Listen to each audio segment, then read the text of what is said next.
샬롬 류선생의 구속사 천국열차 유도순 목사님의 신구약 성경 파노라마를 낭독하는 시간입니다. 지금은 요한일서 파노라마 1장 5절에서 10절까지입니다. 빛 대신 하나님과의 사귐. 요절은 5절. 우리가 저에게 듣고 너에게 전하는 소식이 이것이니 곧 하나님은 빛이시라 그에게는 어둠이 조금도 없으시니라. 1장 둘째 문단의 중심점은 빛 대신은 하나님과의 사귐에 있습니다. 3절에서 우리의 책임은 아버지와 그 아들 예수 그리스도와 함께 함이라 했습니다. 그렇다면 문제는 빛 되시는 하나님, 어둠이 조금도 없으신 하나님과 5절 어떻게 사귐을 가질 수가 있느냐 하는 점입니다. 그 방도가 두 방면으로 나타납니다. 첫째는 빛 가운데 행하는 것이요 7절, 둘째는 죄를 자백하는 일입니다. 9절 자백이란 죄를 내어놓는 것을 의미합니다. 그러면 그 아들 예수의 피가 우리를 모든 죄에서 깨끗게 하실 것이요 합니다. 7절. 그러니까 하나님과의 사귐은 죄가 없어야만 가능한데 나는 죄가 없다 하는 8절. 사람의 죄까지를 깨끗게 해주는 것은 아니라는 말씀입니다. 그렇다고 그리스도인들은 죄를 짓고 자백하기를 반복하는 사람들이란 뜻은 아닙니다. 이를 두 단원으로 나누어 상고하겠습니다. 첫째 단원 5절에서 7절 빛 가운데 행하는 자, 둘째 단원 8절에서 10절 죄를 자백하는 자. 첫째 단원 5절에서 7절 빛 가운데 행하는 자. 저가 빛 가운데 계신 것 같이 우리도 빛 가운데 행하면 우리가 서로 사귐 있고 그 아들 예수의 피가 우리를 모든 죄에서 깨끗하게 하실 것이요. 7절 1. 첫째 단원의 중심점은 어두움 가운데 행하는 자와 빛 가운데 행하는 자를 대조해서 보여주므로 빛 가운데 행하는 자라야 하나님과 사귐을 가질 수 있음을 말씀함에 있습니다. 본 서신은 계속적으로 대조하는 논법을 사용하여 참과 거짓을 드러내고 있습니다. 먼저 하나님은 어떤 분이신가를 말씀합니다. 우리가 저에게서 듣고 너희에게 전하는 소식이 이것이니 곧 하나님은 빛이시랍니다. 5절 상반절. 요한서신 전체는 기억 하나님은 빛이시라는 1장 5절 말씀과 하나님은 사랑이심이라는 4장 8절 두 속성을 원리로 하여 전개되고 있습니다. 하나님은 빛이시라는 말은 하나님은 의로우시다는 뜻입니다. 3장 7절. 그래서 그에게는 어둠이 조금도 없으시니라 하는 것입니다. 5절 하반절 2. 만일 우리가 하나님과 사귐이 있다 하고 어두운 가운데 행하면 거짓말을 하고 합니다. 6절 상반절. 나는 예수를 믿는다 하는 것은 하나님과 사귐이 있다는 말인데 빛 대신 하나님과 사귐이 있다고 말하면서 어두운 가운데 행하면 그 사람의 사귐은 거짓말이라는 것입니다. 3. 그러므로 저가 빛 가운데 계신 것 같이 우리도 빛 가운데 행하면 우리가 서로 사귐이 있고 합니다. 7절 상반절. 6절에서 7절까지의 말씀은 우리를 정죄하고 낭망하게 만듭니다. 왜냐하면 자신을 돌아볼 때 저가 빛 가운데 계신 것 같이 우리도 빛 가운데 행하면 라고 한 말씀에 크게 미치지를 못하고 있기 때문입니다. 지금만 못하는 것이 아니라 앞으로도 불가능할 것입니다. 4. 그런데 사도는 저가 빛 가운데 계신 것 같이 우리도 빛 가운데 행하면 우리가 서로 사귐이 있고 하고 마치고 있는 것이 아니라 이어지는 말씀에 소망이 있는 것입니다. 그것은 그 아들 예수의 피가 우리를 모든 죄에서 깨끗하게 하실 것이요 하고 7절 하반절 말씀하기 때문입니다. 9절에서도 우리 죄를 사하시며 모든 불의에서 우리를 깨끗하게 하실 것이요 하고 말씀합니다. 2장 1절에서는 누가 죄를 범하면 대언자가 있으니 곧 예수 그리스도라 합니다. 그래서 소망이 있는 것입니다.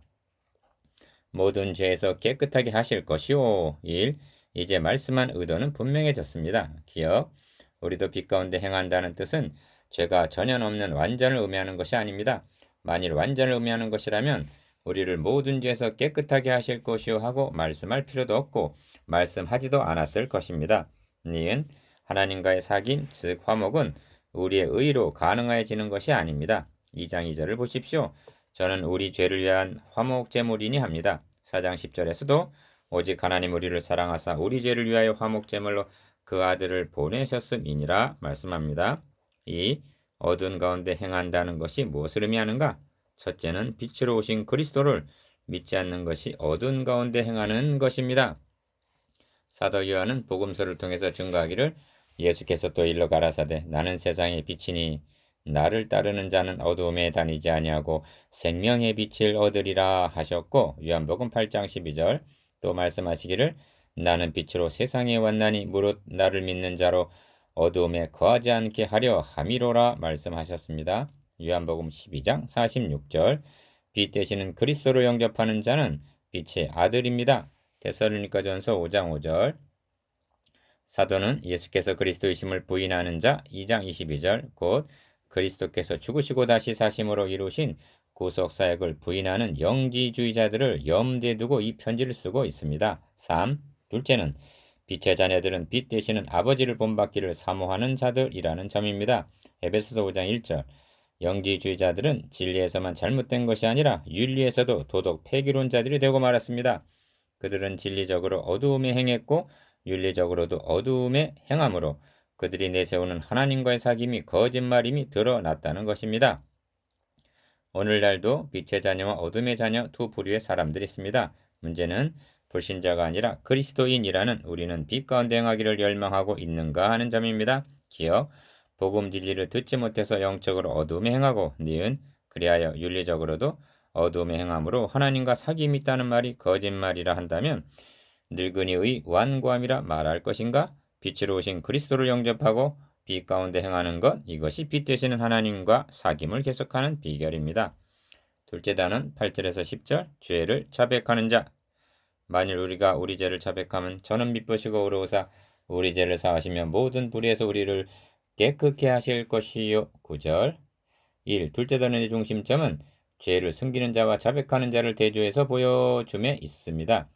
주님은 복음서에서 너희 중 죄 없는 자가 먼저 돌로 치라 하십니다.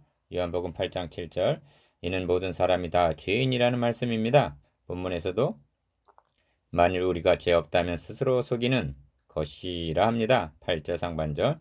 이제 분명한 것은 율법의 행위로 그 빛 되신 하나님의 앞에 의롭다 하심을 얻을 육체가 없다는 점입니다. 로마서 3장 20절. 2. 그러면 하나님과 사귐을 갖기 위해서는 무엇을 우선해야 하는가? 의로운 사람이 되는 것이 아닙니다. 자신이 죄인임을 깨닫는 일입니다. 복음서에서 빛이 어둠에 비치되 어둠이 깨닫지 못하더라 한 것은 요한복음 1장 5절 그리스도를 몰라보았다는 뜻만이 아닙니다. 자신이 어둠, 즉 죄인임을 깨닫지 못했다는 뜻을 내포하고 있습니다. 죄를 깨닫지 못하면 구주 되시는 그리스도도 모르게 되고 필요 없는 것이 되고 맙니다. 그래서 만일 우리가 죄 없다 하면 스스로 속이고 또 진리가 우리 속에 있지 아니할 것이요 하는 것입니다. 8절 3. 그러면 어찌하여 죄를 모르게 되는가?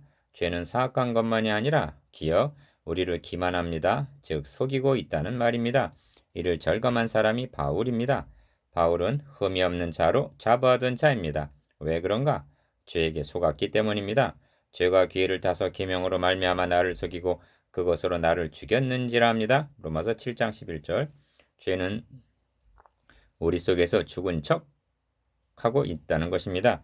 그래서 죄를 발견하지를 못하고 없는 줄로 착각을 합니다.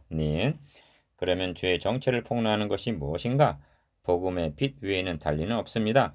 바울을 보십시오. 빛이 비추자 죄는 살아나고 나는 죽었도다. 로마서 7장 9절. 즉 자신이 죄인 중에 괴수임을 깨닫게 되었던 것입니다. 죄가 숨어있는 자들. 1.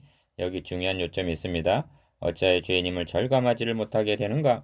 그리스도 영광의 복음의 광채가 비치지를 않기 때문입니다. 고린도후서 4장 4절. 그리스도인들이라면 누구나 자신이 죄인이라는 것을 인정할 것입니다. 그러나 습관적으로 죄인이라 말하는 것으로는 부족합니다. 내가 원하는 바 선언하지 아니하고 도리어 원치 아니한 바 악은 행하는도다 하는 자력권의 불가능성을 절감하고 오라 나는 곤고한 사람이로다. 누가 이 사망의 몸에서 누가 나를 건져내랴 하는 로마서 7장 19절 24절. 그러한 절규하는 부르짖음이 있어야만 합니다. 그런 후에 오직 예수, 오직 은혜라는 환희는 주어지게 되는 것입니다. 죄를 조금밖에 모르면 은혜도 조금밖에 모르게 됩니다. 이 그리스도의 구속으로 말미암아 의롭다함을 얻은 사람들은 어떤 변화가 일어나는가? 자신의 죄값으로 하나님의 아들을 죽게 하였고 대신 죽으심으로만이 내 죄가 해결될 수가 있었다는 죄의 사악성을 절감하게 되는 것입니다. 그리하여 죄를 미워하게 됩니다. 사도는 이를 말씀하고 있는 것입니다. 3. 만일 우리가 우리 죄를 자백하면 합니다. 9절 상반절. 이는 죄 없다는 것과는 반대되는 경우입니다. 8절. 다시 강조합니다만 죄는 빛 앞에서만이 발견할 수가 있습니다. 그리고 죄를 발견한 자는 자백하지 않을 수가 없는 것입니다.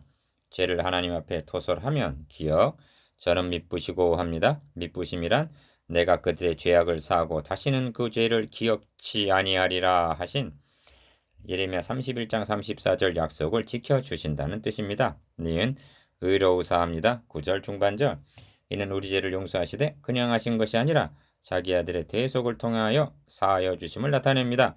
이렇게 하셔서 디귿 우리 죄를 사하시며 모든 불의에서 우리를 깨끗게 하실 것이요 하는 것입니다. 9절 하반절 단 자백하면 말입니다. 4.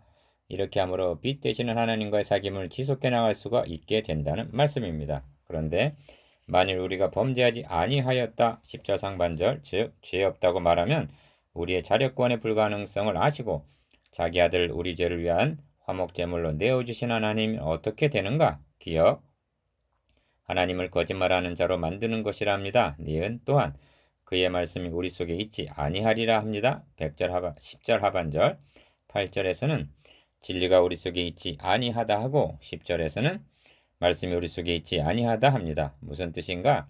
복음 진리가 그 속에 없다는 것입니다. 즉 복음을 모르는 사람들이라는 말씀입니다. 5.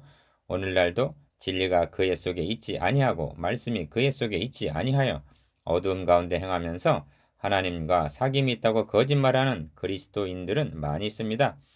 복음의 빛이 비춰지지 않기 때문에 죄를 깨닫지를 못하고 그리하여 축복은 갈망하면서도 은혜를 모릅니다.